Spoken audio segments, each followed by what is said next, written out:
త్రుటిలో deputy CM హోదాలో కూర్చున్న పవన్ కళ్యాణ్కు ఇప్పుడు రాబోయే కాలం భవిష్యత్ నాయకత్వం పెద్ద ప్రశ్నగా మారిందా?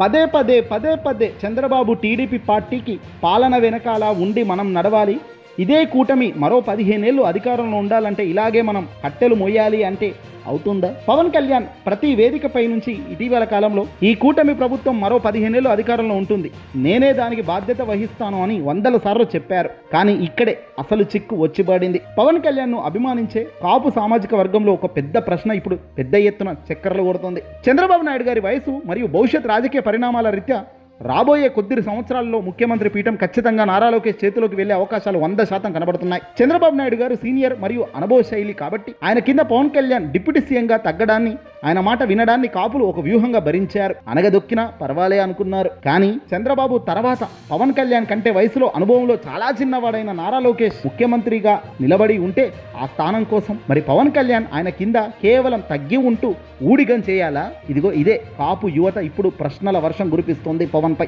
పవన్ కళ్యాణ్ వెంట నడిస్తే తమ సామాజిక వర్గానికి ఎప్పటికీ సర్వోన్నత రాజకీయ అధికారం అంటే ముఖ్యమంత్రి పదవి దక్కదా అనే దారుణమైన నిజాన్ని కాపులు ఇప్పుడు బయట పెడుతున్నారు. రాజకీయంగా పవన్ కళ్యాణ్ కున్న ఏకైక అత్యంత బలమైన పునాది కాపు సామాజిక వర్గమే. ఈ వాస్తవాన్ని ఆయన ఒప్పుకున్నా ఒప్పుకోకపోయినా ప్రస్తుతం వైసీపీ ప్రభుత్వంపై కొద్దో గొప్ప యాంటీ ఇంక్యుబెన్సీ ద్వారా ఎన్నికల ప్రచారంలో 2024లో పవన్ గట్టెక్కారు. ఇదే మాదిరిగా భవిష్యత్ జనసేన చేతిలో ఉంటుందా అంటే అస్సలు చెప్పే పరిస్థితి లేదు అంటున్నారు. పవన్ కళ్యాణ్ కనుక తన సొంత నియోజకవర్గాన్ని పదే కించపరిచేలా, డౌన్ చేసేలా మాట్లాడకూడదు ఆపకపోతే, క్షేత్రస్థాయిలో కార్యకర్తలకు జరుగుతున్న అవమానాలపై నోరు విప్పకపోతే కాపుల్లో ఉన్న భ్రమలన్నీ పూర్తిగా తొలగిపోవడం ఖాయంగా కనబడుతుంది అంటున్నారు విశ్లేషకులు అందరూ. రాబోయే ఎన్నికల నాటికి జనసేన వెంట నిలబడే కాపు ఓటర్లు దాదాపు 50% కిందకు వచ్చే గ్రాఫ్ స్పష్టంగా కనబడుతుంది. అదే గనక జరిగితే రాష్ట్ర రాజకీయాల్లో చంద్రబాబు పక్కన పవన్ కళ్యాణ్ నిలబడి ఉన్నప్పటికీ, బీజేపీ వీళ్ళతో కలిసి ఇప్పటి మాదిరే కూటమిలో కలిసి ఉన్నప్పటికీ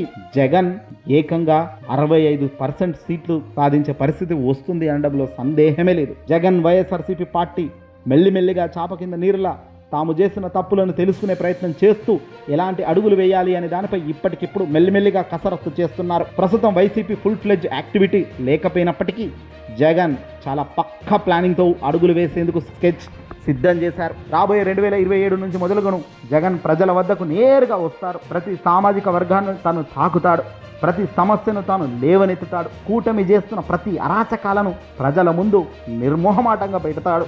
ప్రజలకు వాస్తవం అవాస్తవం ఏంటో చెప్పే ప్రయత్నం చేస్తూ పోతాడు. తాను నడుస్తూ పోతూ తాను నిలబడి మాట్లాడుతున్న తీరు ప్రజలను ఎంతగానో ఆకట్టుకునే పరిస్థితి వస్తుంది. ప్రస్తుతం చంద్రబాబు కూటమిలో ఉన్న అనేక తప్పులను జగన్ తన హస్త్రాలుగా మార్చుకొని ఒక్కొక్క బాణం విసురుతుంటే బహుశా ఈ పవన్ కూడా తట్టుకునే పరిస్థితి ఉండదు. డిప్యూటీ సీఎం హోదాలో ఇప్పటికే ఏమీ చేయలేకపోతున్న పవన్ రాబోయే ఫ్యూచర్లో మార్పు తెచ్చుకోకపోతే అన్యాయంగా జనసేన క్యాడర్ మొత్తం ఇతర పార్టీల వైపు మొగ్గుతుంది. వైసీపీకి ఇప్పటికే వాళ్ళు జైకొట్టే పరిస్థితి కూడా పెరుగుతోంది. ఏదేమైనప్పటికీ కూడా ఆల్రెడీ అత్యంత బలంగా 40% ఓటు బ్యాంకు కలిగిన వైఎస్ఆర్సీపీ పార్టీ రాబోయే రోజుల్లో మరికొద్ద 10-15% కనుక పెంచుకోగలిగితే, ముగ్గురు ఉన్నప్పటికీ అధికారంలో కూటమిలో ముగ్గురు జతగట్టి ఉన్న టీవీకే పార్టీ అధినేత విజయ్ గెలుపు ఎలా వచ్చిందో అంతకన్నా వేగంగా వైసీపీ గెలుపు, వైఎస్ఆర్సీపీ పార్టీ అధినేత జగన్ గెలుపు ఉంటుందనడంలో సందేహమే లేదు, అక్కర్లేదు. ఈ వీడియోని అసలు లైక్ కొట్టి షేర్ చేయండి. 15 ఏళ్ల కూటమి పరిపాలన అంటున్న పవన్ వెనుక ఉన్న రహస్యాలు అడ్డంగా వెలుగులోకి వస్తూనే ఉన్నాయి.